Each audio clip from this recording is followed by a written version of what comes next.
Я приветствую вас, дорогие друзья, уважаемые гости и подписчики моего канала. Всем большое спасибо, что ждете прямые эфиры и, конечно, вживую рассматриваем все происходящее. Пламен Пасков на связи прямо сейчас из Болгарии. Пламен, приветствую вас. Приветствую вас и вашу растущую санкционную, можно сказать, аудиторию, которая все равно остается, скажем так, ядерно лояльной вашим вещаниям, потому что нам есть много чего обсудить, а у вас другие спикеры тоже дают интересную картину мира, за что следует позавидовать достаточно многим другим агентствам. Не сочтите, пожалуйста, это комплимент, а это научно обоснованный факт, который легко проверяется. Поэтому дай бог всем добра, света, как говорит Александр Шелест, практически всегда, и мирное небо над головой, и по возможности электричество, особенно в многострадальной Украине. Ну да, свет и электричество, знаете, свет в душе, в проводах не особо. Действительно, очередной обстрел пережила Украина и, в общем, западная ее часть, да и не только западная, в Киеве и в Одессе. В общем, мы становимся свидетелями, как... в общем, продолжает Россия отключать Украину. Это будем тоже обсуждать. Начнем, конечно, с мировых глобальных трендов. Единственное, что я всех призываю подписываться, ставить лайки и, конечно, поддерживать канал. QR-код, который возле меня, возможность на экран вывести непосредственно свой вопрос. В сообществе YouTube вопрос можно оставить заблаговременно, как и в клубе зрителей Шелеста. Конечно же, и 100% пообщаемся с чатом трансляции, но в самом финале. Вопрос звучит следующим образом. С него начнем. Сколько продержится Зеленский у власти? И варианты. Недели, месяцы, годы, или еще такой вариант, он вечен. Проблема только в том, что Украина нет. Давайте с этого начнем, потому что кажется, что Зеленскому в очередной раз удалось отпетлять от всех принуждений последних переговоров. Вечный там был такой сценарий, да? Я не знаю. Я не уверен, что за сценарий вечно будет голосовать даже Елена Зеленская. Но, тем не менее, знаете, я думаю, что он продержится до выборов. До выборов, которые, по-моему, не звучало в качестве ответа, потому что Дональд Трамп настаивает на выборы, Кремль настаивает на выборы, и если учесть, что в этом решении так называемого мирного казуса, мирного процесса, мирных переговоров и так далее, любые другие словосочетания с приложением «мирный», участвуют не две стороны, участвуют 4, которые в сложных взаимоотношениях между собой. Участвует Кремль, Киев, коалиция желающих и Дональд Фредович. Дональд Фредович является типа взаимно признанным арбитром между Киевом и Кремлем. Однако Киев признает в качестве дополнительного арбитра, вернее, пользуется дополнительной поддержкой коалиции желающих, в которой входит и Великобритания. И в этом сложном, скажем так, не то что баланса пока никакого нет интересов, то говорить о каких-то сроках, но теоретически может получиться так, что Зеленский уйдет и до конца этого года, хотя вроде бы осталось считанные дни, и в таких маленьких сжатых сроках чудес, что называется, не бывает. Однако принято верить, что во время Рождества, хоть и католического, чудеса бывают.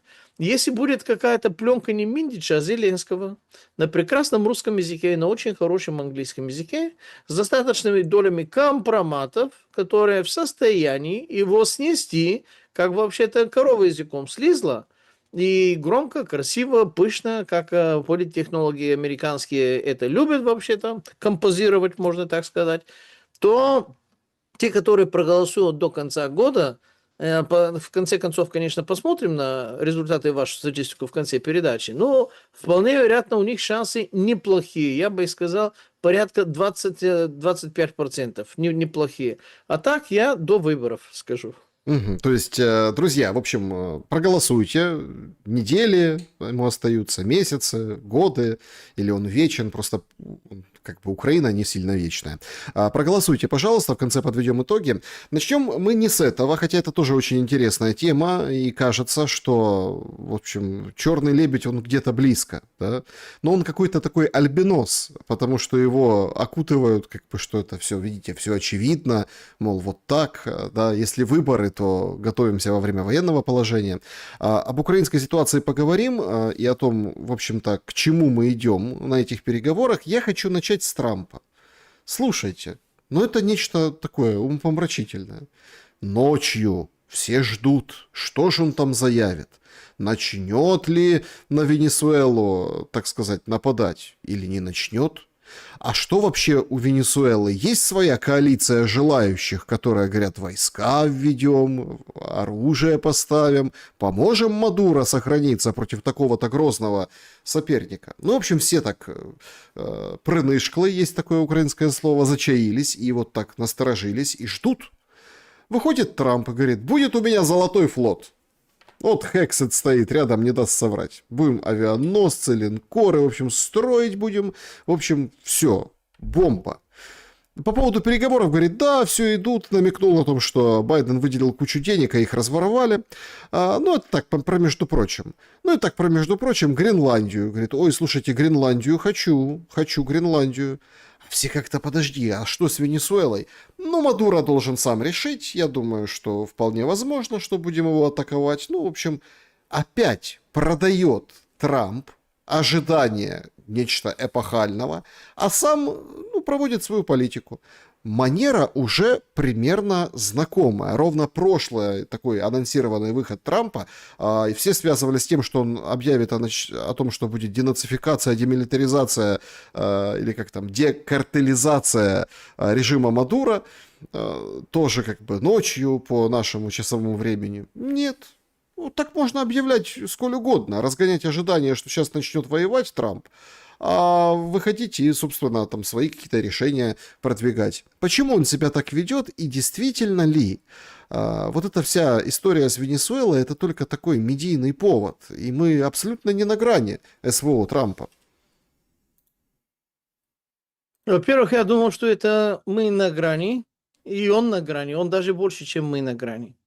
Ему в рамках этих 3 дат, сроков, нужно предъявить что-то своим дорогим американцам, my fellow American, что называется, что-то победоносное, яркое, настоящее, ощутимое, физическое и победоносное. В противном случае Джей Ди Венс уже, не Джей Ди Венс, Майк,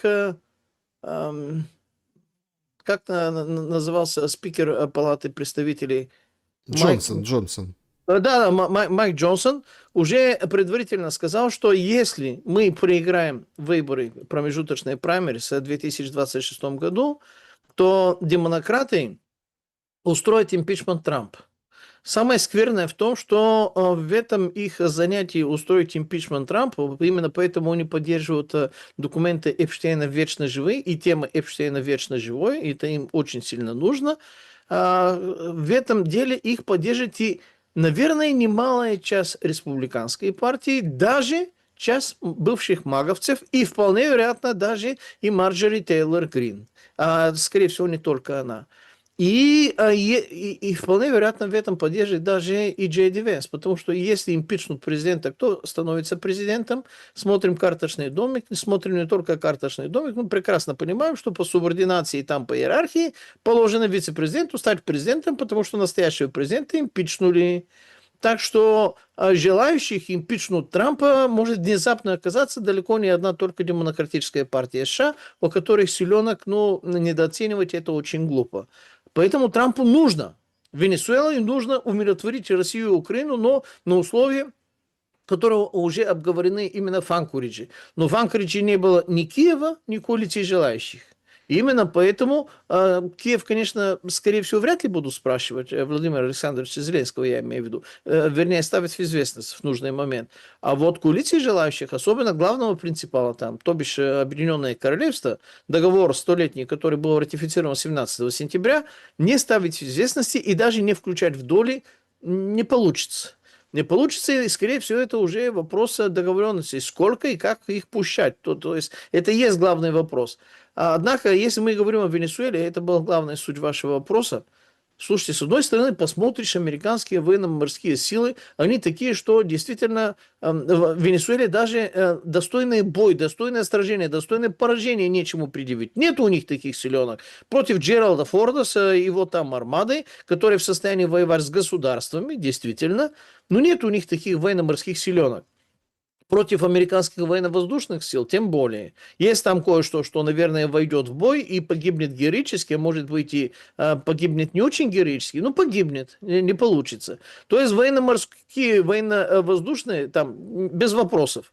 Однако ни одно государство не было захвачено, ни один режим не был изменен путем военно-морских и военно-воздушных ударов, в том числе и Югославия, так на минуточку. Там нужна пехота, там нужна сухопутная, сухоземная операция, там наземная операция нужна.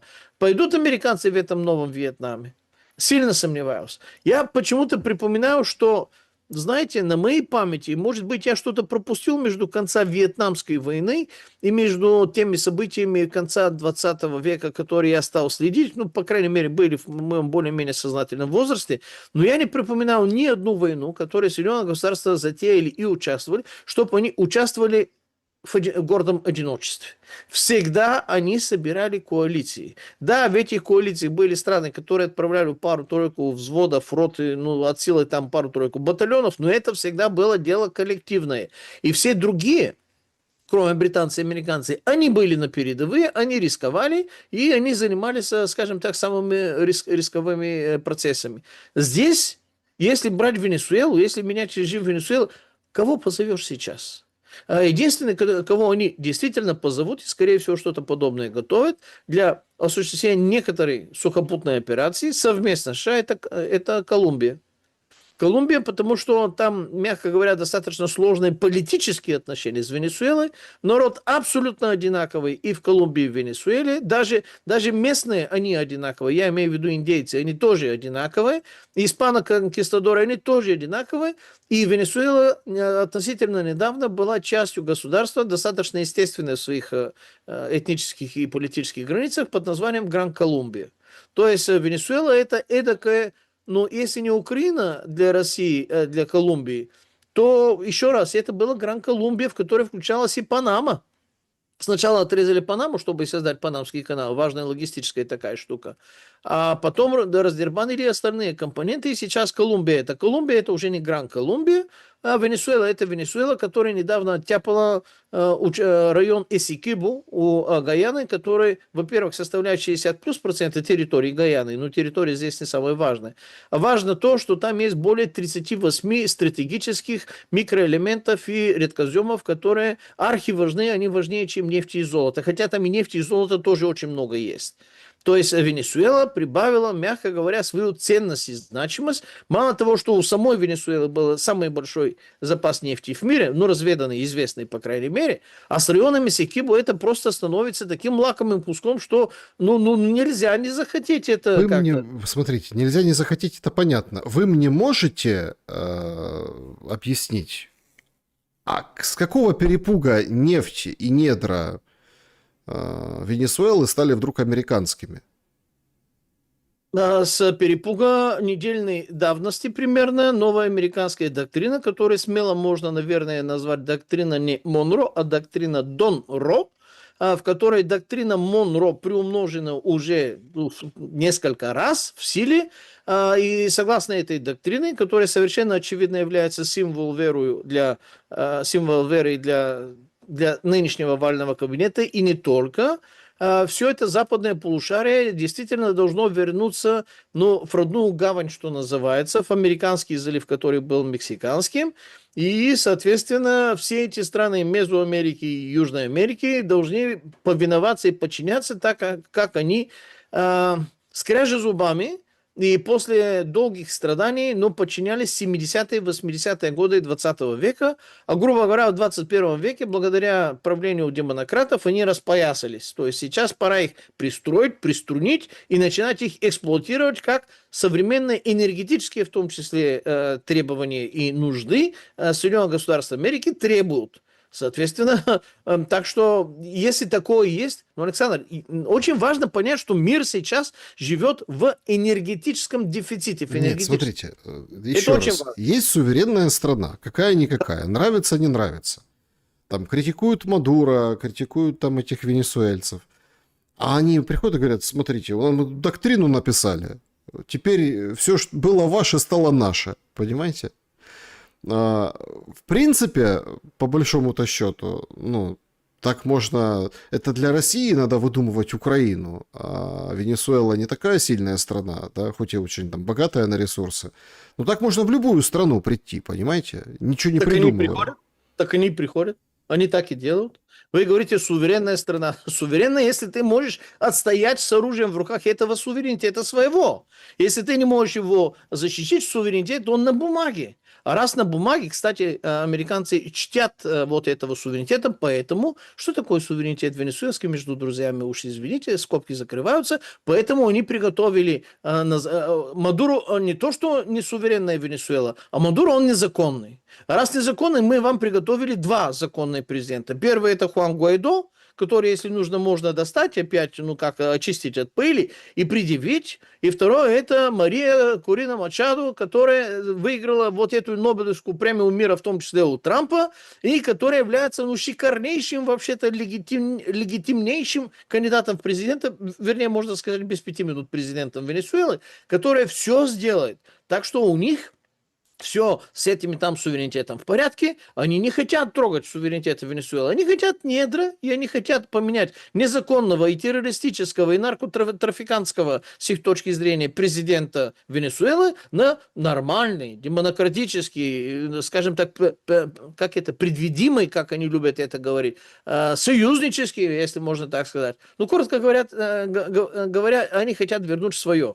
Потому что, Александр, ну, мой брат там больше 10 лет отмотал. В этой Венесуэле это было, ну, правда, лет 10-15 назад, но тем не менее. Там он говорит, там дома Ротшильдов, там дома Клинтонов, там дома Бушев, там дома Барухов, там все американская элитка, а Каракасе в элитном районе, я знаю, что элитный район там Москвы называется Рублевка, как называется в Киеве, это вы подскажете? Жуляне Как или... это? Кунча-Заспа. Там же уволенный Ермак по вечерам с Спасибо. Зеленским руководят Да. страной. Спасибо, что напомнили. Так что вот в этом районе вся американская финансовая, политическая и другая элитка, они там, говорит, у них не виллы, у них не зоны базы отдыха, они там живут. И оттуда они управляли процессами в Америке. Они бегали в Америку, ну, грубо говоря, вахтовым образом с понедельника по четверг, а остальное время жили в Венесуэле просто потому, что в Венесуэле, в Каракасе, в этом шикарном районе, просто шикарно. Просто климат волшебный, люди красивые, все прекрасно, птички поют, туканы летают, попугаи ара вообще-то кричат. Ну, вообще сказка. И когда пришел командант Чавес, все это национализировал, всех их выгнал, и теперь пора взять обратно свое. У Трампа был ли там домик такой, я не знаю, но Трамп обязан вернуть дома вот этих именитых фамилий, громко известных на весь мир. Ну, такое прощать нельзя, и это самое время исправить. Джеральд Форд, поэтому его и восстановили. Джеральд Форд – это самый мощный авианосец в истории человечества и, скажем так, в формате США. У них всегда есть 10 на плаву, 11 всегда строят. Как построят 11 одного из старых, ну, грубо говоря, утилизируют, пенсионируют, там, отправляют на что-то другое. У Джералда Форда 70 с чем-то самолетов. Самолетов больше, чем у большинства европейских государств. У Джералда Форда возможность сделать залп ракетами калибр 900 штук. То есть это действительно мощнейшая сила. И не будем говорить о том, что Джеральд Форд, это он не один, с ним армада, и эта армада, у нее тоже некоторая такая немаленькая огневая и вся другая ударная сила имеется. Поэтому самое время вернуть свое. Ну так смотрите, этот Джеральд Форд и эта вся история, ну, простите, но это тоже какой-то цирк. У него на этой пресс-конференции, с которой мы начали обсуждение, спросили у Трампа, говорит, Трамп, так а что с этими танкерами, которые 3 уже захватил, 3 под разными флагами? Он говорит, так ничего, мы нефть выкачаем в резервы Америки, продадим, танкеры заберем. Пират! Пламен. Ну, Джеральд Форд, это как вот для пиратства, это как, не знаю, там, микроскопом гвозди забивать, не находите? Как-то, в общем, как-то неубедительно выглядит Америка в своем этом желании заполучить Венесуэлу. Вы пользуетесь неправильной терминологией. Британская империя стала империей, над которой солнце не заходит, благодаря людям, которые вы неправильно, несправедливо и не научно обоснованно и юридически не выдержанно называете пиратами, но это были каперы, потому что им выдавалось каперское свидетельство, и если они делятся тем, чем они награбляются короной тогда, ну, это самое, что ни на есть кадровая война Ее Величества или Его Величества или какого там Величества под этой короной имеется. Так что, если Джеральд Форд делает это не под какими-то веселым Джеком или как это, ну, там эти там черепа, там, которые с костями в качестве пиратских флагов, Тортуга и прочее, а под самый что ни на есть полосатый флаг с центральным американским командованием. И мало того, что делится, они не делятся, они прямо передают все это добро именно бюджету Соединенных Государств Америки. Это же каперство. Какое пиратство, Александр? Ну, термины знать надо, историю знать надо, и надо как-то уважительно к этому относиться. Ну, что это такое? Хорошо. И как тогда оценить?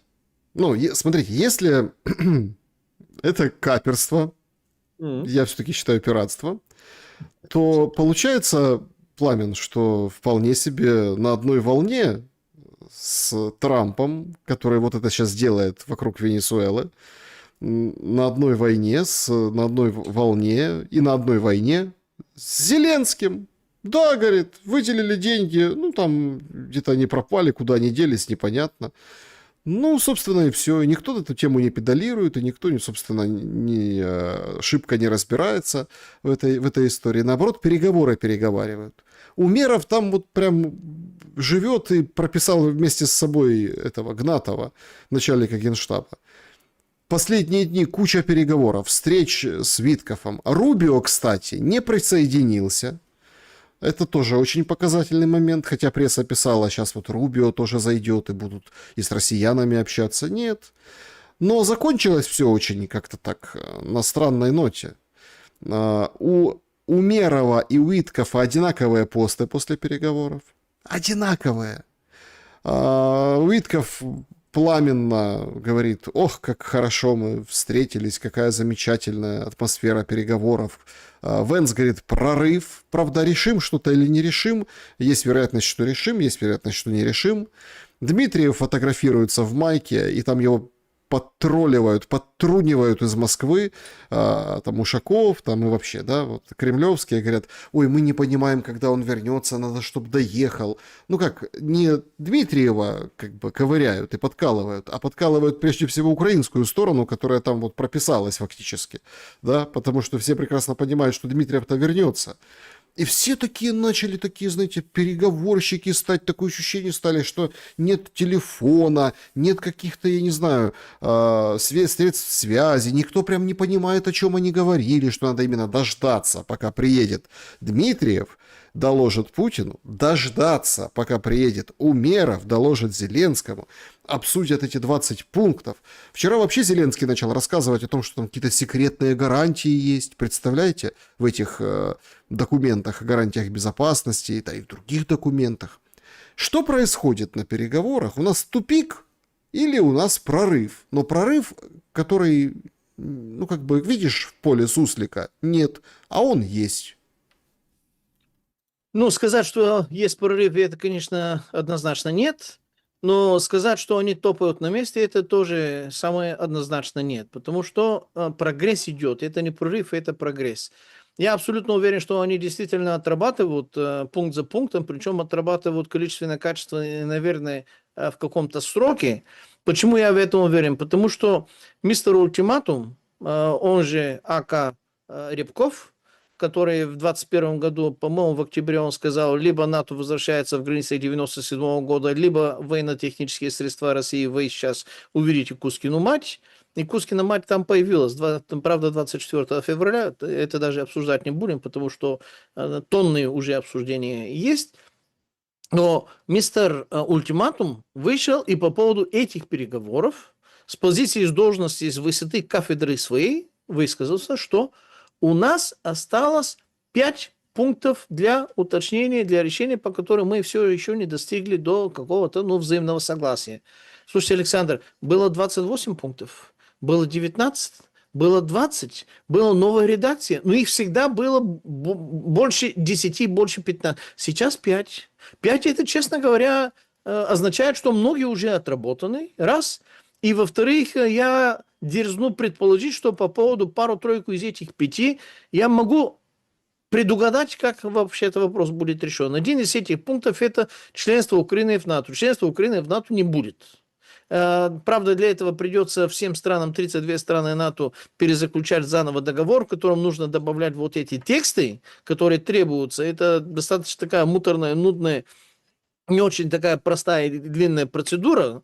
Когда это будет выполнено, я не знаю. И будет ли это просто считаться выполненным даже без выполнения, это тоже не знаю.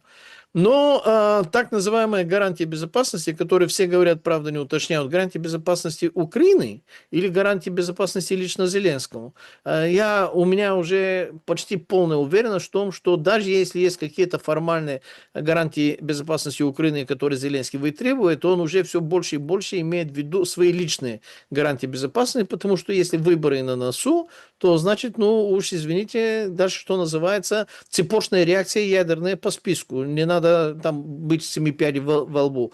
Так что гарантии безопасности выдернуть пункт 5 из договора НАТО.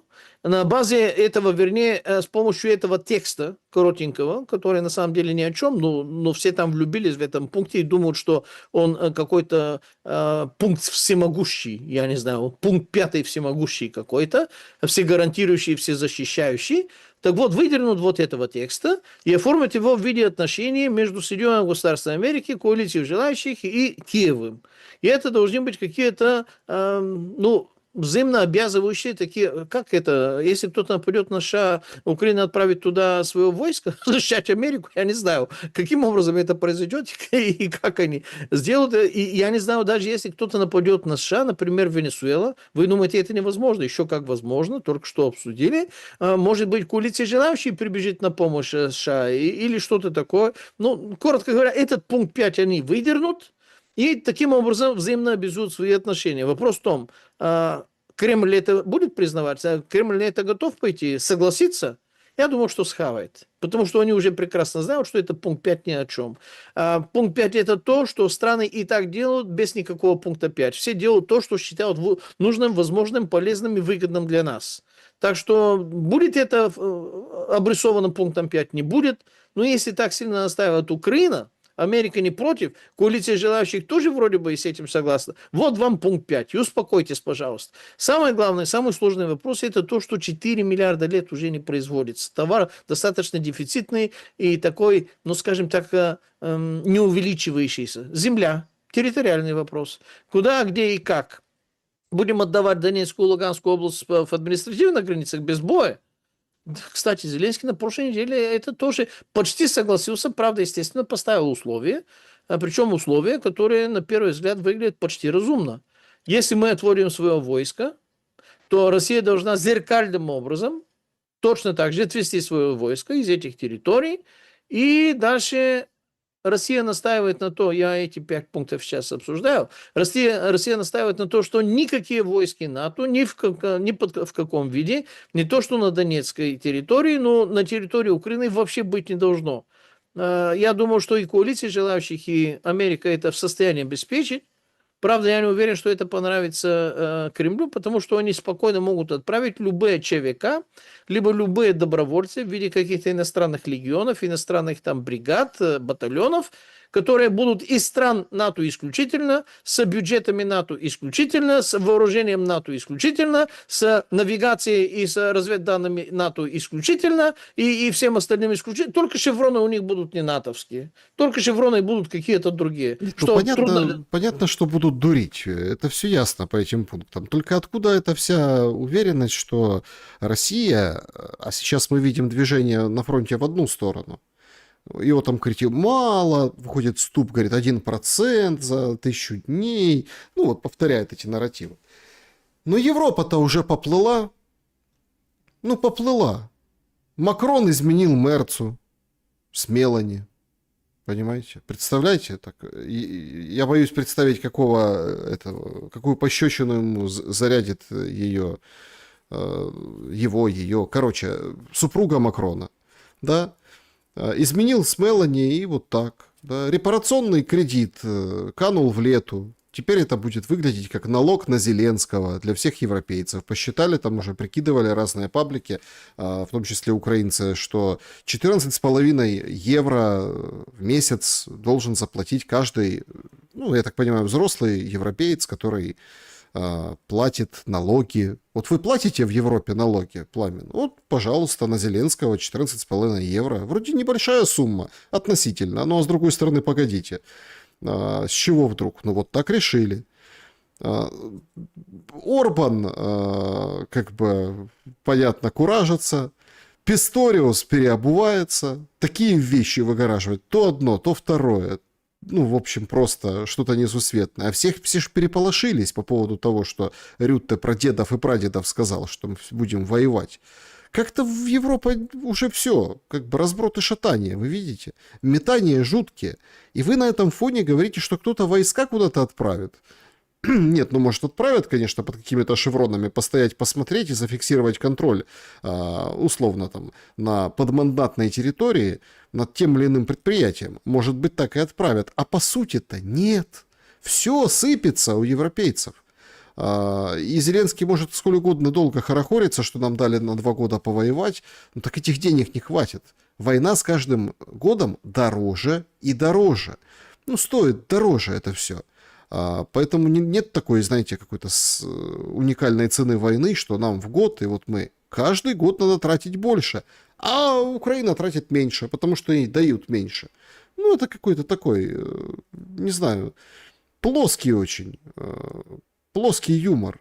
Мы там коалиция желающих. Желающих чего? Получается, это коалиция желающих поражения Украины.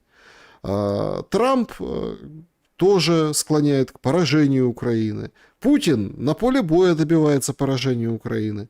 Но только мастерство Зеленского это в том, что он это поражение называет перемогой. Вот, в принципе, и все то, к чему все идет.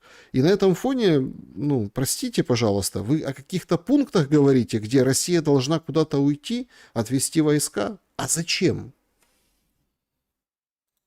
Потому что Зеленскому и коалиции желающих так хочется. Насколько Россия это сделает, я, честно говоря, сильно не уверен. Я просто озвучиваю одну точку зрения. Слушайте, вы, конечно, правы, но надо сразу сделать уговорку по календарю. Вы правы с учетом реалий под конец 2025 года. Однако, я даже могу дополнить сейчас картину. Европа, она еще более жуткая, чем то, что вы обрисовали, по-настоящему, по-натуральному, без никаких таких гипербол могу это сделать. Но они-то планируют воевать к 2029 году. С кем? Ну, с Россией на территории Украины. С Россией на территории Украины. Да, конечно. Не у себя на территории. Ну, не, у себя не. Они там хотят, не у себя. Они готовятся достаточно... Это выглядит абсурдно, что при этом, скажем так, экономическом, технологическом, демографическом, социальном напряжении и другом там разрушении и политической дестабилизации всего остального, кто-то выделяет какие-то реальные бюджеты и действительно к этому готовится. Слушайте, Европа сейчас, ее колбасит, мягко говоря, нешуточным образом. Вы посмотрите просто на кадры из Брюсселя, это Бельгия. Можно посмотреть на кадры из Парижа, можно посмотреть на кадры из Лиможа, и можно очень внимательно посмотреть на эти бунты фермерские, которые сейчас там происходят, какие флаги они несут. Там есть и итальянские фермеры, там есть и германские фермеры, там есть и польские, и венгерские, и болгарские, и румынские, там и в Греции сейчас рубится, там в Сербии все еще не прекращали рубиться. То есть там веселуха действительно зачетная, и вот этот рейтинг, так называемых горе-лидеров коалиции желающих фантазеров, он сейчас еле продерживается. Я уверен, что это обман, порядка 10 до 15%. Я уверен, что практически у всех уже меньше 10%. Просто, ну, это как-то не гоже сейчас признавать, по-честному. То есть вы совершенно правильно это обрисовали, можно много чего добавить. Но еще раз, они готовятся к 29 году, они готовятся не сейчас. И подождите, давайте все-таки разумно. Значит, я сразу контраргументы. Два у меня. Первый. Этот Рябков, который говорил, забирайте свои манатки в декабре 2021 года, за 2 месяца до начала СВО, да, до начала вторжения, до начала вот большой войны. Он вчера сделал заявление, говорит, мы готовы подписать юридически обязывающий документ, что мы не будем ни на кого нападать. Имеется в виду ЕС и НАТО в рамках вот этих всех переговорных вещей. Но подождите, так нормальный человек, вот представьте, ну, вам не надо представлять, вы европеец, ну, там, европейский общественный деятель, политик, ну, просто вы руководите Еврокомиссией, вы, там, не знаю, лидер государства ключевого в Не дай Европе. бог, не Ну, дай вот бог. вы должны хвататься за эту возможность подписать с Россией документ, ну, прям хвататься. То есть все, братья Рябкова, хватать за язык, вести к Путину, вести ко всем, быстро подписывать, что это, понимаете, это все. Вот она, перо, вот она бумага, вот все подписано. Никакой войны не будет. А потом вот этим Урсулам и вот этим партии войны, Рютте всяким, у которых, в принципе, да, задача, чтобы денежка шла на военное, взять и показывать. Смотри, а куда? Да, давайте развивать армию, давайте современные войска, это нужно, не вопрос. Но на нас нападать никто не будет никакой войны. Это первый контраргумент. И второй.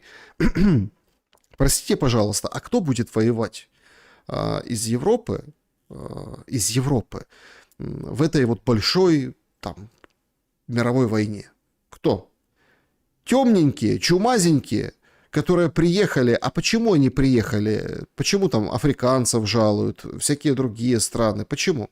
Потому что им там дают кусок хлеба. Ну, им дают пакет, их поддерживает Европа, эту миграцию. Вот эти мигранты будут воевать. Сейчас, говорят, в школах уже приходишь, и там нет беленьких людей, все темненькие. Да. Вот этих темненьких, вы думаете, отправят воевать. Так темненькие не дураки, они сами со своих стран в одном поколении, в 2 поколениях, они переезжали в Европу не для того, чтобы воевать, а для того, чтобы упасть на хвост или на шею бюргеру, как бы получать денежку, вкусно есть, превращать города в Европы в привычный для них какой-нибудь кишлак, устраивать там восточные базары посреди того же Брюсселя, ходить, здравствовать и, собственно, ну никак не воевать, тем более против кого? Против России. Да нет. Поэтому тут, смотрите, это все настолько такая какая-то история вымышленная, ну так видится, по крайней мере, с высоты сегодняшнего дня, из позиции, например, там, россиян и украинцев, которые рубятся уже, ну просто уже на изнеможение Украины, там без света сидят люди, гробы эти, реальный там боевой опыт, да, и, собственно, ничего хорошего в этой войне нет. А вы говорите, европейцы будут воевать. Да нет.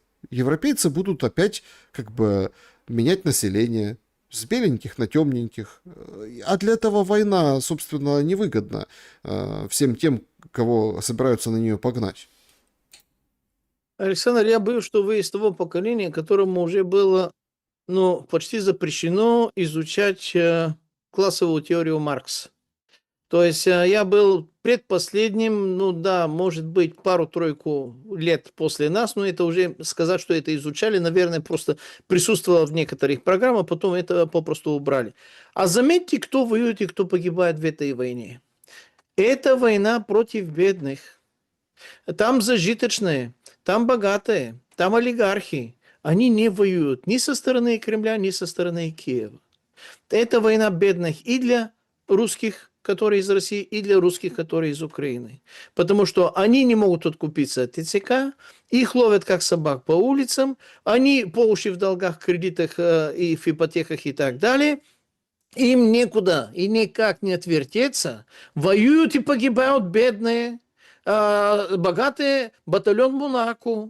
Они всегда будут неприкасаемые. Любые ТЦКшники будут честь отдавать и дальше проходить, и дорогу им освещать, если нужно. Даже если они в призывном возрасте и так далее. Достаточно просто показать, какого ты происхождения, какого ты рода, я имею в виду уже клана, такого, и тебя не тронут, тебя пылинки будут сдувать. Это война бедных. А в Европе сейчас, вы правильно говорите, кто будет воевать. Я вам так скажу. Для меня это было такой же дикий вопрос, такой же абсурд, такой же, не найду более емкого и сильного слова, когда в 2014-2015 году говорили, что Украина будет воевать с Россией. Что? Россия, русские с украинцами будут воевать? Я припоминаю, как голыми руками останавливали БТРы в Мариуполе по той простой причине, что те, которые были в БТРах, не хотели давить на людей, потому что для них это было дикость тоже. Эти люди не хотели воевать друг с другом. Более того, первый отряд Стрелкова, Игоря там Всеволодовича Гиркина, они тоже не хотели стрелять и убивать, и говорили, что они там переговаривали там по рациях с обратной, так называемой украинской силовой стороны. Они тоже не хотели воевать и убивать друг друга. Так постреливать, так вообще-то, грубо говоря, пугать и изображать. Да, остервенения не было, кровожадности не было, желания убивать не было. И это нормально, это естественно, чтобы не было. А сейчас вы спрашиваете, как европейцы... То, что сейчас они не хотят, то, что сейчас они боятся, это абсолютно ничего не означает. На то и отведен определенный срок. 4-5 лет еще. До 2029-30 год. Почему? Потому что европейцы сейчас деиндустриализируют страшно быстро и тяжело. Хуже и быстрее, чем в Восточную Европу 90-е годы. В переводе это безработица, это нагрузка социальной системы, это отсутствие возможности обслуживать кредитов, ипотек для обычных немецких, бельгийских, итальянских, австрийских, всех остальных бюргеров. Это ужас. Плюс вот эти чумазенькие, как вы правильно назвали, усложняют им жизни, и в конце концов у этих людей будет безвыходность. Когда им предложат вот эти военные контракты на 2,5, на 3,5, на 4 с небольшим тысячи для офицеров евро, у них вариантов не будет. Не то, что они хотят. Сначала им скажут, это лагерь подготовки, вы будете инструкторами. Потом им скажут, вы будете в Польше обучать украинцев, не будете воевать. Потом их переселят в Западную Украину, скажут, вы на линии фронта далеко не будете ничего. Вы здесь будете их обучать, лечить, ремонтировать, технику поддерживать и так далее. Потом до Днепра, а русские до Днепра никогда... Это технология, они это сделают, потому что доведут этих людей до того же самого, до долговой кабалы, когда бедные европейцы, без разницы, насколько они чумазенькие, либо арийские, будут вынуждены туда идти, потому что шестой технологический уклад в таком количестве населения, в том числе в фабриках и заводах, не нуждается. Надо девать куда-то это лишнее население. Лучше всего одевать его именно туда и именно так.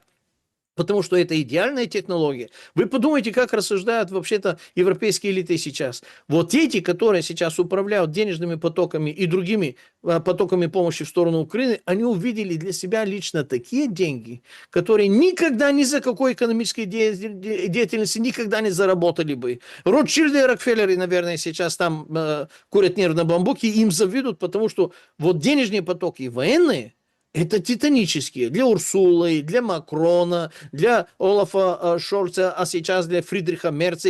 Они такие деньги никогда не видели. А Зеленский-то аккуратно все обратно, потому что так ему сказано. Марк Рютте в том числе.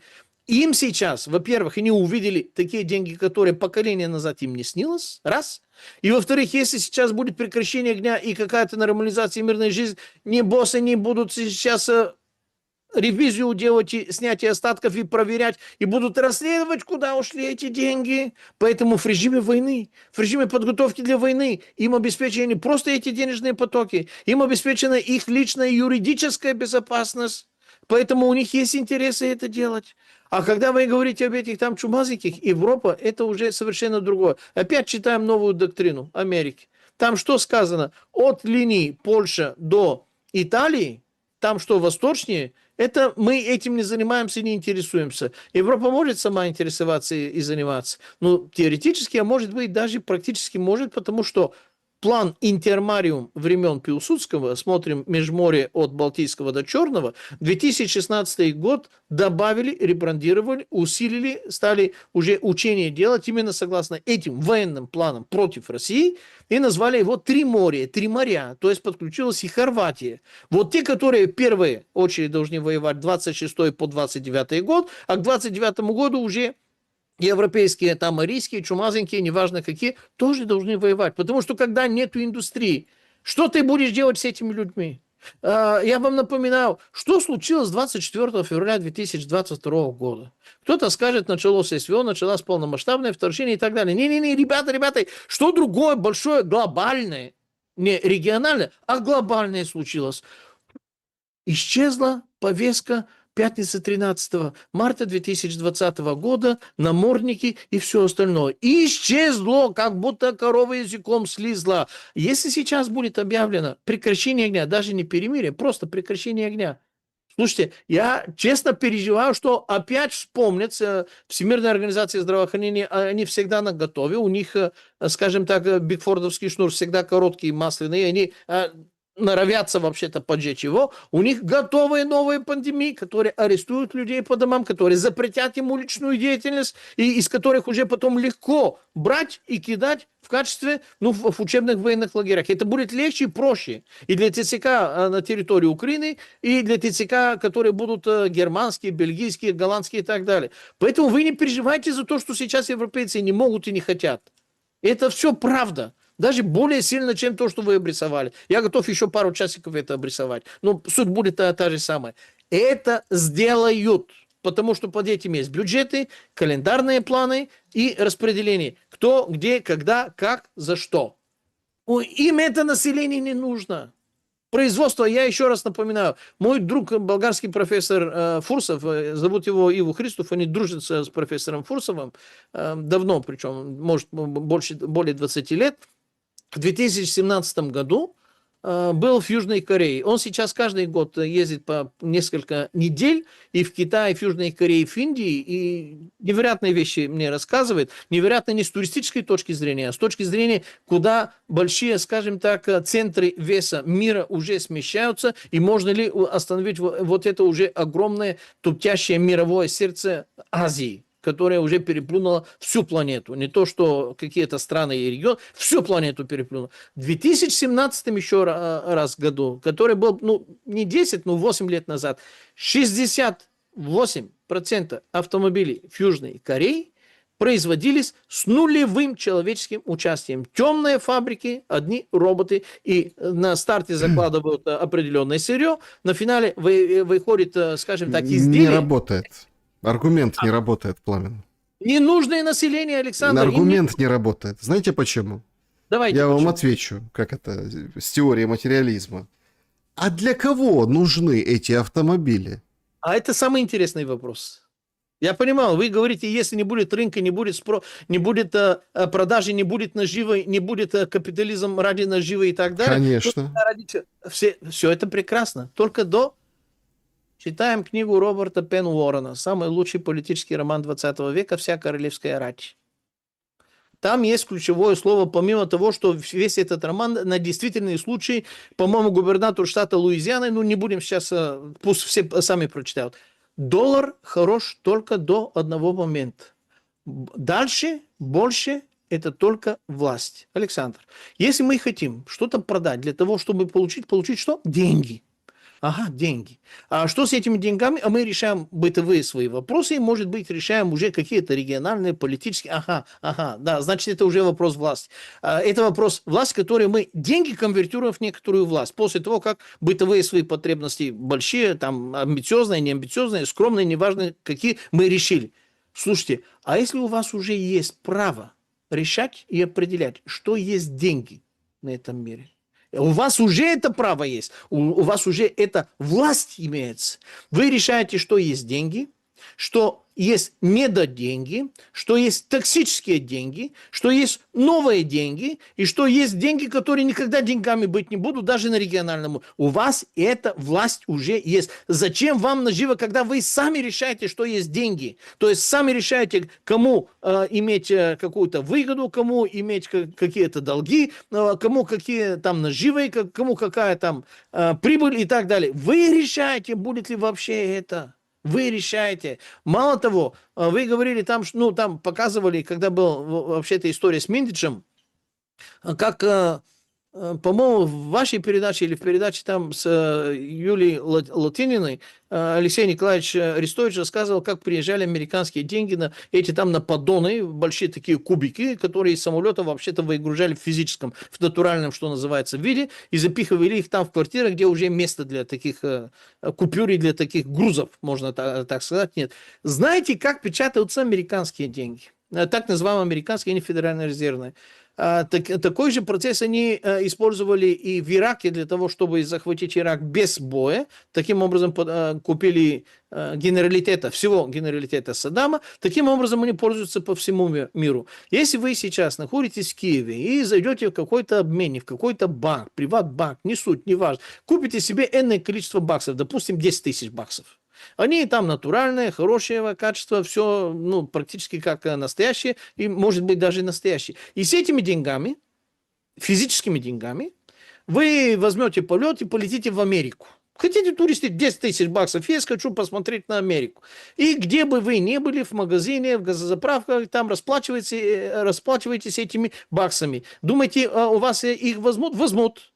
А после того, как выручку отнесут в банк все это перелистает в определенных этих там устройствах, по серийным номерам этих банкнот удалить в сторону и перебросить обратно в Федеральный резерв, потому что Федеральный резерв поддерживает внутри Америки энное количество баксов, а все остальные баксы, которые от 7 до 11 раз до 2011 года были внешне уже, они должны вернуться, они по этим кодам они видят. Это украинские баксы, они должны вернуться на Украину. Мы отправляем их следующим грузом дипломатической почты на Украину. Или отправляем в Болгарию, или отправляем в Ирак, или отправляем на ту страну, откуда вот эти деньги к нам пришли. Эти деньги в Америке не держат. Это не доамериканские баксы. Физически, технически, с любой экспертной точки зрения, это выдерживает любые проверки. Но это не внутриамериканские баксы.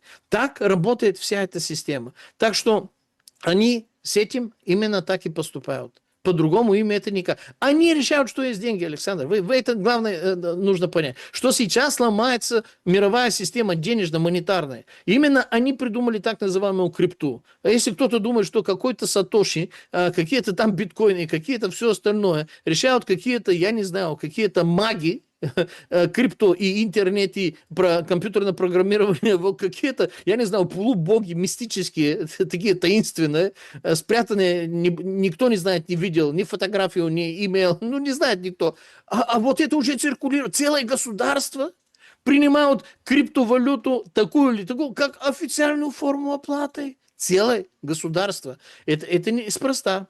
Это без политического воздействия, без политического требования, без политического планирования каких-то эмиссионных центров. Я не говорю государств. Это не обязательно государство Америка, овальный кабинет. Это эмиссионный центр, в внутреннем кармане которого находится и овальный кабинет американского так называемого государства. Они решают, как это будет вот эта монетарная система мира. И в рамках этой монетарной системы им не нужно вот это население. Не нужно. Хоть с деньгами, хоть без денег. Какие деньги, когда они решают, что есть деньги, и не подпускают других эмиссионных центров, чтобы они сами занимались вот этой творческой самодеятельностью. Не подпускают. Это по поводу нефти. Если кто-то пытался продавать нефть не за баксы, они вообще-то стирали в порошок и уничтожали показательным образом. А за то, что если кто-то попробует вообще-то платежную систему сделать, вы не можете обсуждали, или, может быть, были слишком молодые, 2017 год Samsung, то бишь Южная Корея, сделали свою платежную систему. Мама, не говорю, как их наказывали жестоко. И они отказались от платежной системы через телефонов Samsung. Сирия имела собственную платежную систему. Прекрасно знаем, что случилось с Сирией.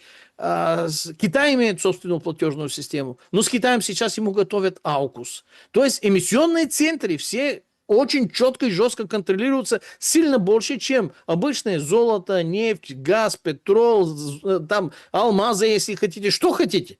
Эмиссионный центр, он решает, что, где, как, сколько стоит, какими деньгами, и можно ли это принимать в качестве платежного средства. Эмиссионные центры. Это очень важно.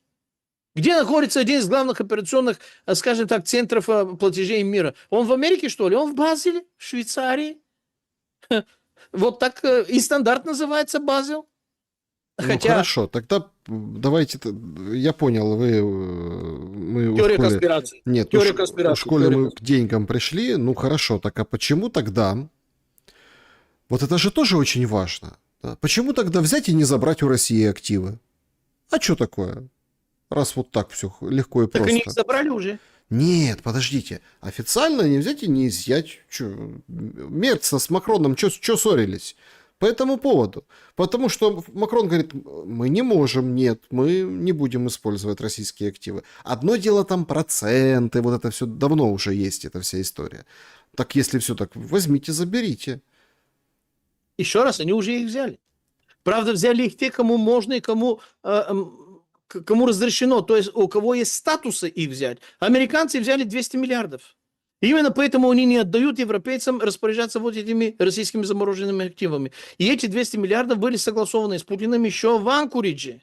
И об этих 200 миллиардах мы читали и в 28 пунктов, и в 19 пунктов, и в 20 пунктов. Любые редакции, с каким бы перекосом в сторону Кремля либо Киева не были, вот эти моменты, кому должны достаться, вот эти 300, то есть 200 из 300 миллиардов замороженных российских активов, они как есть, так они и есть.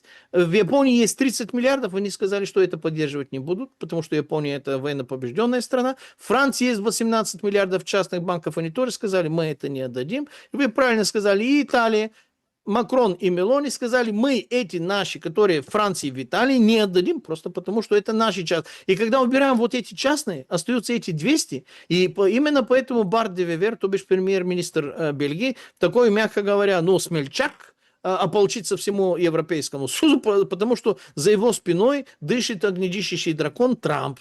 Овальный кабинет, который предъявляет волю те, которые будут бенефициарами этих 200 миллиардов из российских активов, на которые они имеют такое, скажем так, лицемерное лукавство, такое литературное, говорит, что это на восстановление Украины.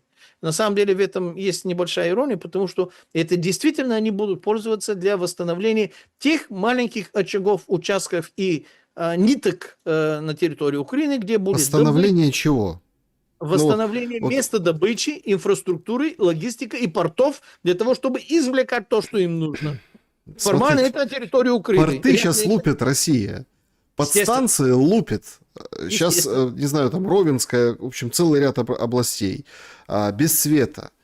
Правда, конечно, так, вы знаете, вот такой гомерический хохот, такой истерический хохот вызывает сообщение о том, что 34 ракеты или 35 ракет пустили, одну только не сбили, 34 сбили, там дроны позбивали. Правда, так позбивали дроны, что там герой Украины, один вертолетчик погиб, потому что дрон угодил в вертолет.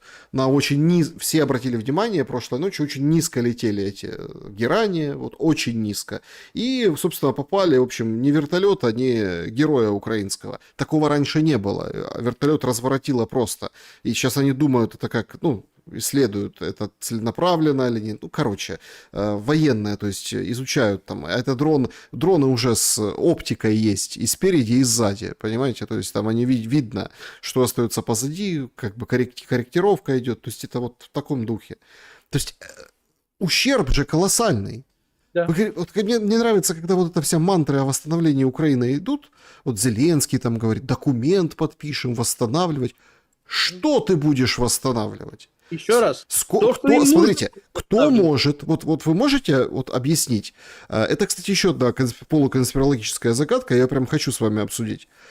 За последние годы, да, может даже десятилетия, а кто построил новый город? Какая страна? Россия, Мариуполь. Не-не-не, именно новый город. С нуля? Да. Китай. Да, Китай. Средняя Азия, тоже там туркмены, узбеки, да, там построили. Хорошо. А кто построил новый порт? Опять Китай отстроили, отремонтировали именно в Афинах и в Фессалониках, да? Кто?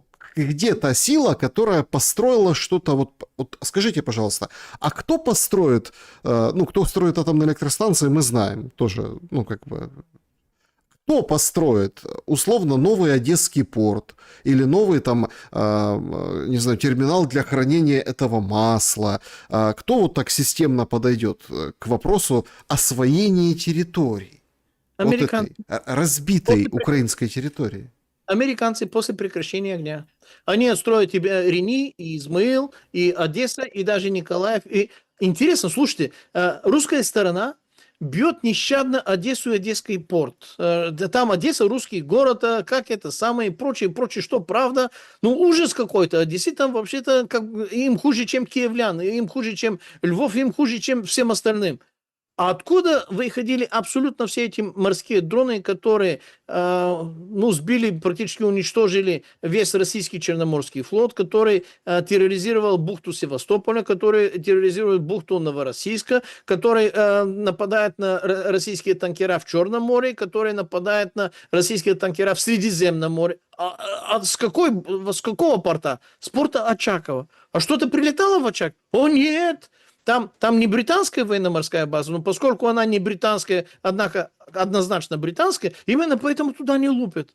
Порт Одесса, зерновые, другие, масляные, то, что вы сами знаете, сами перечислили, там нещадно. Рени, Измаиль, вообще вдребезги. А Очакова нет. Хотя оно ближе, оно рядом.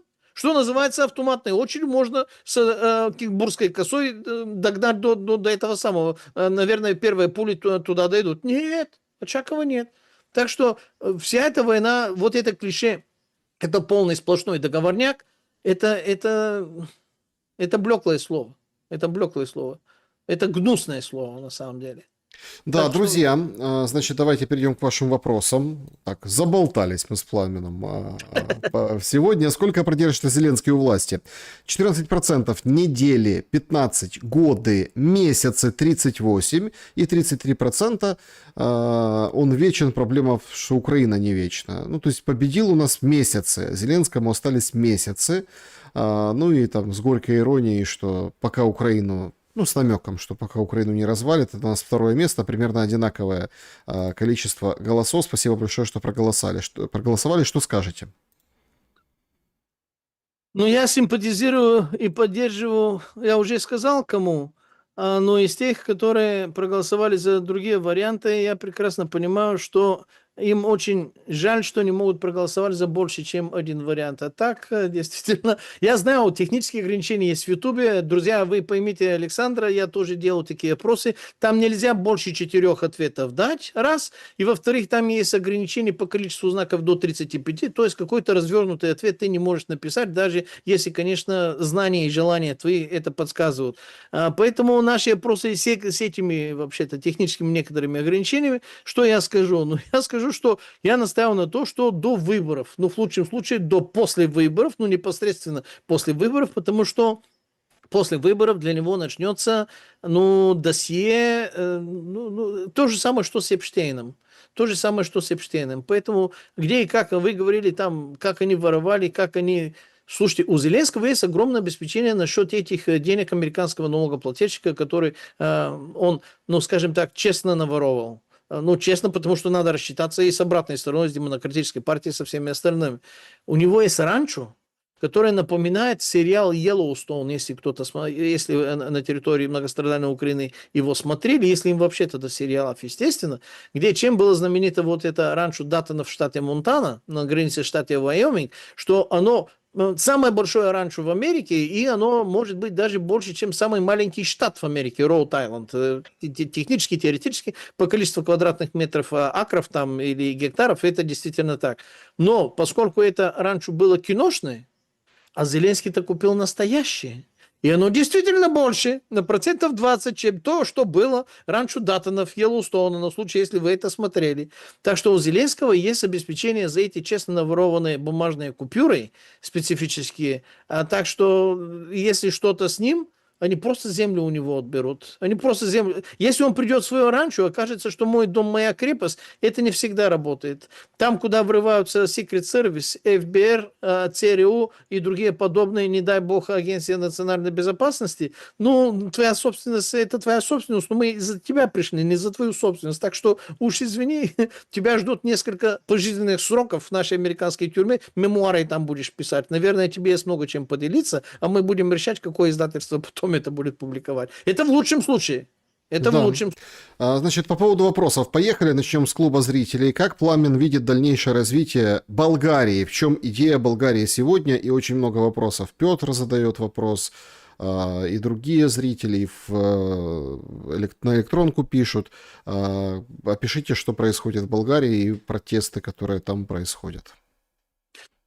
О, эти наши протесты действительно была интересная тема, но здесь это финал нашей передачи, поэтому я не могу развернуто это сказать. Скажу это коротко, это означает, буду звучать только тезисно. Это были чистые Майданы в 3 частях: 27 ноября, 1 декабря и 10 декабря. После этого были водевильные такие составляющие, которые, в отличие от других Майданов, то бишь цветных революций, привели не к смену власти, привело к отставке нынешнего правительства, но на 2 и на 3 Майдан, где действительно в Софии вышло количество людей, которые за всю мою сознательную жизнь я никогда не видел в Болгарии, под 100 тысяч человек. Это были как рыбы в консерве. Настолько плотно было, что действительно, на мой взгляд, была опасность для людей, чтобы кто-то там не задохнулся. Ну, более масштабное такое я не припоминаю, но 80 плюс процентов из этих людей, они вышли за повестку обратной той, которой вещали, кричали и орали на этих 2 сценах, на этих видеостенах и так далее и тому подобное. Именно поэтому произошел перехват управления. Однако, для того, чтобы понимать, как работают эти технологии, если украинские майданствующие считают, что они сняли с власти Януковича, ха-ха-хо-хо, ребята, уж извините, не смешите мои подковы. Если наши болгарские протестующие считают, что из-за их количества правительство подало в отставку, здесь имеется казус мистера Смита. Я уверен, Александр, и вы, и наша аудитория смотрели кино «Матрица», особенно первая часть, где главный злодей, противник нашего доброго героя Нео был мистер Смит, тоже с черными очками, сражались и делали. Так вот, в Болгарии приехал мистер Смит после 3 Майдана, на следующий день.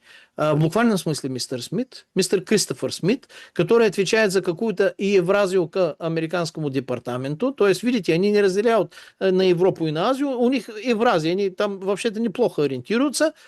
Повстречался с президентом Радевым. Грубо говоря, по-моему, вручили ему уже ярлык на новый политический проект. И буквально вчера-позавчера анонсировали новую партию пропрезидентскую, где президент Радев будет только неформальным лидером. Президент Радев должен быть Виктором Орбаном, Робертом Фицо и Андреем Бабишем для Болгарии, то бишь трампистом он должен быть. И он на самом деле не против, это не насильно.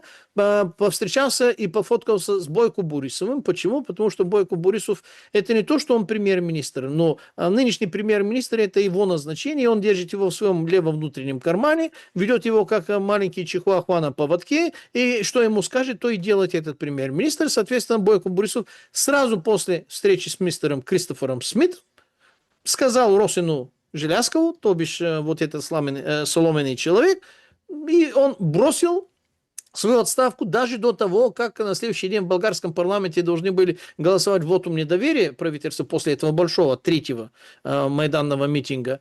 До того, как нашло там прение, обсуждение, голосование, он вышел и сказал, все, мы уходим и дело с концом. Так что в Европе почему болгарские вообще-то протесты привлекли, слава богу, некоторое внимание нашим русскоязычным друзьям? Ребята, поднимитесь на высоте птичьего полета, и я вам покажу, почему это не чисто болгарская самодеятельность. 1 декабря наши выходили, наши с условным знаком, потому что это либерально-демократическая шобла там выходила, против бюджета. Бюджет нам не нравится. 1 декабря того же самого 2025 года были такие же митинги, протесты в Латвии против бюджета. И не 1 декабря, а несколько дней спустя в Финляндии тоже люди выходят, уже готовятся к протестам для того, чтобы вернуть финляндскую марку и отказаться от евро и от еврозоны. Видите, какие интересы. И в Франции, до того, как фермеры вышли, 1 декабря еще раз, были тоже протесты против бюджета. Слушайте, ну, совпадение? Естественно, совпадение. Ну да. Так, по поводу Болгарии вопрос следующий. В Болгарии будет терпимо плохо. Отвечая коротко на вопрос нашего зрителя, Да. терпимо плохо и в некоторых отношениях будет лучше. Недавно прочитал, что Болгария стала одним из главных восточных плацдармов НАТО, используемых для подготовки вооруженного конфликта с Россией. Так это или нет? Не хочу, чтобы военный конфликт произошел между Россией и Болгарией.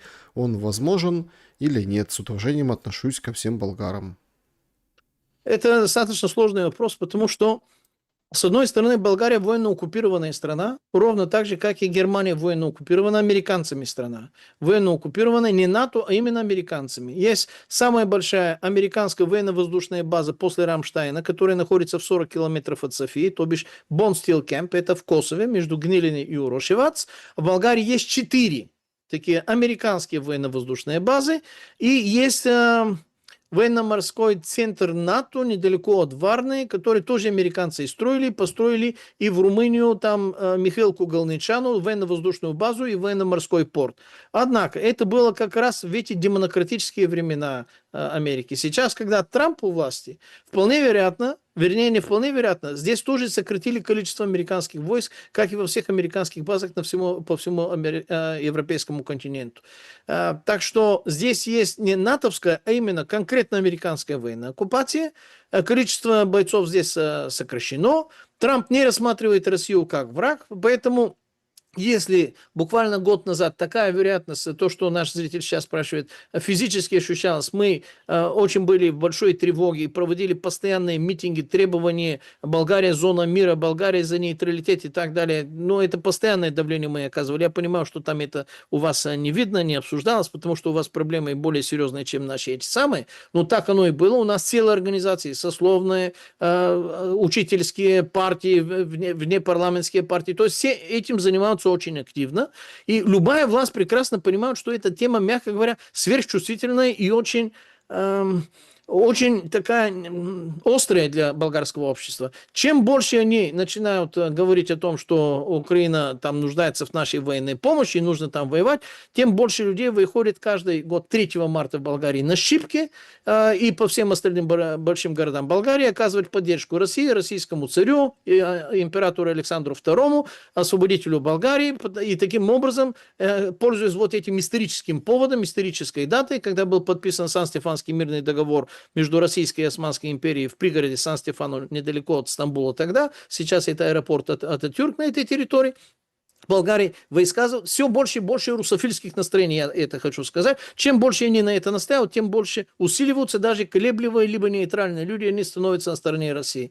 Так что будет ли Болгария воевать? Слушайте, если им удалось вообще-то организовать войну между так называемой Украиной и так называемой Россией, то можно ли какой-то, не знаю, взвод или, может быть, даже и роту из каких-то наемников с болгарскими шевронами сварганить? Теоретически возможно, потому что здесь люди тоже по уши в долгах, в ипотеках, тоже в безвыходности, тоже с безработицей, тоже есть промывка мозгов и каких-то фриков такого количества разного типа меньшинства, которые на все готовы ради что-то, можете, возможно. Правда, в Второй мировой войне ни одного болгарского солдата не было отправлено. Наш царь распрощался с жизнью за то, что отказывал Гитлеру. Это было 39-й год, начало августа, когда... не 39-й, 43-й год. 43-й год в августе. 43-й год после Сталинграда это было. 2 недели спустя после этой встречи с Гитлером он скончался. Хотя вегетарианец, вел спортивный, здоровый образ жизни, практически не пил, не курил. То есть такой 40 с чем-то летний мужик просто лег и помер. Ему, наверное, надоело жить. Но, тем не менее, Болгария не отправила ни одного солдата, хотя Гитлер очень рьяно и сильно настаивал. В Первой мировой войне мы воевали с Россией единственное только на территории Болгарии, потому что Россия воевала против нас на 3 фронтах. Это Добруджанский, Македонский и Черноморский военно-морской. На Черноморском вообще-то военных действий с нашей стороны не было, потому что нечем было. Раздербанили Варну-Балчик. Кстати, Колчак это делал. Корабли были императрица Мария и императрица Екатерина. На Добруджанском фронте вместе с сербами, с румынами напали на территорию Болгарии. Удивительно, но наши не только там победили, конница генерала Ивана Колева, но пленили русские пленные знамена, которые в Болгарском военном историческом музее сейчас можно увидеть. Болгарских пленных знамен там не было. И на Македонском фронте наши воевали против русских, которые воевали против нас вместе с британцами. Полки набирались в районе города Архангельска, потом кораблями их отправляли в Марсей, и с Марсея в Драдж, Драч это Дурис нынешней Албании, туда их выгружали вместе с британцами, они воевали на территории Болгарии против нас. Ну, дикость какая-то, причем потери были поровну. 1017 человек убитых с болгарской стороны, 1170 с чем-то с российской стороны. Русские считали, что Болгарии не будут воевать и не будут стрелять. Ну, стреляли ведь. Если вы пришли к нам с оружием, что делать? Куда деваться? Так что Так, я надеюсь, что в этой значит, войне ничего подобного не будет. Мы делаем все, чтобы такое не было. уважаемый Пламен, у нас в России есть мнение, что Украина реально вписалась в план расчленения России, при котором они будут надсмотрщиками, полицаями на оккупированных Западом территориях, а СВО — это, соответственно, упреждающий удар. То, что сегодня происходит, плата Украины за этот выбор. Насколько вы разделяете это мнение и вообще адекватно оно, как вы считаете? И я думаю, что это, скорее всего, я не поддерживаю это мнение, скажу это так, просто потому, что пуговица не может быть надсмотрщиком, скажем так, Болтона, либо там, ну, там большой этого самого. Нет, Украину сделали такой, какой она стала, то бишь бандеровской, по замыслу и по, скажем так, завещанию Збигнева Бжезинского, если нужно говорить уже именами, потому что он правильно определил, что Россия без Украины – это региональная сила, а Россия с Украиной – это глобальная империя, серьезная. Поэтому надо ослабить Россию самым, что ни на есть, тяжелым, уязвимым для нее местом, который будет вечно кровоточащей, тяжелой раной, которые всегда можно зажечь и которые всегда можно воткнуть туда соленым пальцем, чтобы раздражать вот эту рану. Так что с точки зрения одного из главных генеральных русофобов 20 века, одного из победителей Советского Союза в Третьей мировой, в холодной войне, кстати, уроженец района города Харькова, если кто-то не знает, удивительная такая история, но не суть, он хорошо знал свое дело, и Мавр сделал свое дело. Так, чтобы Украина... Нет, понимаете, здесь в другом. В любые времена западноевропейцы и объединенные или разъединенные англосаксы, они всегда рассматривали Россию единственно как подчиненной ресурсной базой. И если у нее есть какая-то субъектность, суверенитет, либо какие-то другие элементы самостоятельности, то против этого нужно воевать руками тех же самых русских. Выращиваем русофобию в пределах России, в приконтактных территориях России, поддерживаем все это. И именно поэтому... Когда делали так называемую Вышеградскую группу, это Вышеградская четверка у нас называют, потому что это Польша, Чехия, Словакия и Венгрия, и они специально подбирали страны и народы, у которых есть недальное, скажем так, историческое прошлое, которые в состоянии генерировать либо поддерживать определенную русофобию.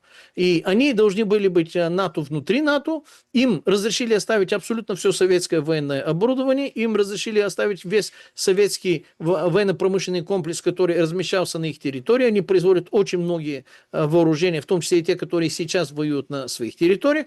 Только от них требовалось, чтобы они были бы первым кулачным железным кулаком, когда придет время X для нападения против России на территории Украины либо другим образом. Понятно. Значит, пламенный привет Пламену Паскову. Вопрос. Гори, за досветишь.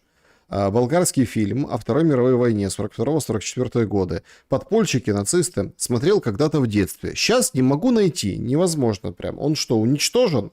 Почему? Владимир спрашивает. Фильм не уничтожен, но, естественно, не показывают на центральной колониальной смрадой Болгарии средства массовой рекламы, агитации, дезинформации. По-моему, в Ютубе можно его найти.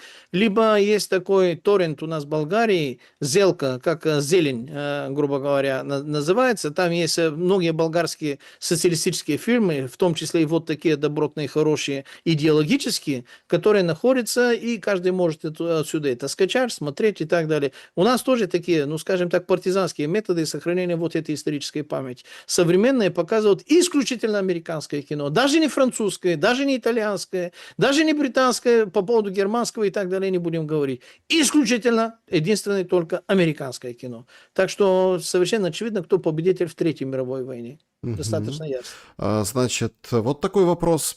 Вы постоянно называете американцев, англичан англосаксами. Риши Сунак, Садик Хан, Барак Обама, Маманди, Мамдани, и при этом ехидно улыбается. Принимая во внимание тот факт, что англосаксовое влияние в Англии закончилось в XI веке, почему вы, руководствуясь той же логикой, не называете украинцев поляно-древлянами или россиян кривичи-вятичами? Или это другое? Не, это, конечно, другое, потому что Кривичи, Вятичи, и древляне и все остальные – это старое название больших так называемых славянских родов, которые никоим образом не делают их отдельными народами. То есть есть этнографические, есть и этнические различия. С научной точки зрения, этнические – это один народ, в рамках которого могут быть многие диалекты, многие этнографические особенности и различия. А то, что вы привели в пример, вот эти так называемые новые британцы, практически исключительно британцы, так они, Британская империя, это не совсем британская. Британская империя после того, как Вильям III Уранский завоевал ее, то бишь голландец, у которого была сборная солянка, туда пришли достаточно такая пестрая, эдакая интересная интернациональ из еврейского толка, европейского толка, венецианского толка и любого другого толка, которые стали править вот этой империей, которым было наплевать на то, как должны выглядеть рыжие, веснушные, голубоглазые, розовые британцы. Им это было безинтересно. Как они стали империей, над которой солнце не заходит, ради денег, ради наживы, Ост-Индской компании и так далее, не буду всю эту долгую и интересную познавательную историю повторять, им было наплевать на этнические, даже на расовые различия. Правда, расовые различия они все равно соблюдали до конца 90-х годов 20 века, после чего и на это перестали обращать внимание, потому что процесс долгий. Поэтому вот эти новые британцы, новые американцы, то есть афроамериканцы, либо афро-британцы, их сейчас не обсуждаем, это как раз то. Кстати, Джей Ди Венс буквально вчера-позавчера говорил, пора уже перестать считать токсическим называть себе белым американцем. Белый американец, белый, это уже неплохо, это уже не осудительно, это уже не преступление. Да, реально, реально. Это Да, можно... Так что вот значит, так. вопрос из чата трансляции. Если бы черт не закрыл границу, сколько бы продлился конфликт? А какую границу имел в виду? Ну, я понимаю, Зеленский не закрыл украинскую границу. Сколько бы война продлилась? Скажем так, вопрос не закрытия границы. Ну да, граница тоже имеет значение, но если не было бы западной помощи, разведданные, либо Starlink, война бы продолжилась в рамках одного месяца. Если Зеленский не закрыл бы границы, война бы продержалась бы, наверное, квартал с небольшим. Просто потому, что, как только что сказал, воюют бедные. Бедных на территории Украины можно найти, и бедным труднее покинуть Украину. То есть те бедные, которые будут ловить эти кашники, которые не могут покинуть свое родное место, их все равно продолжали бы ловить, и война продолжилась бы от 1 до 2 кварталов, я так считаю. Да, значит, вот такой еще вопрос. Камера у вас немножко исчезла, но, наверное, это... Наверное, так надо, да. Да, друзья, вот видите как. Уходим, как говорится, в тень.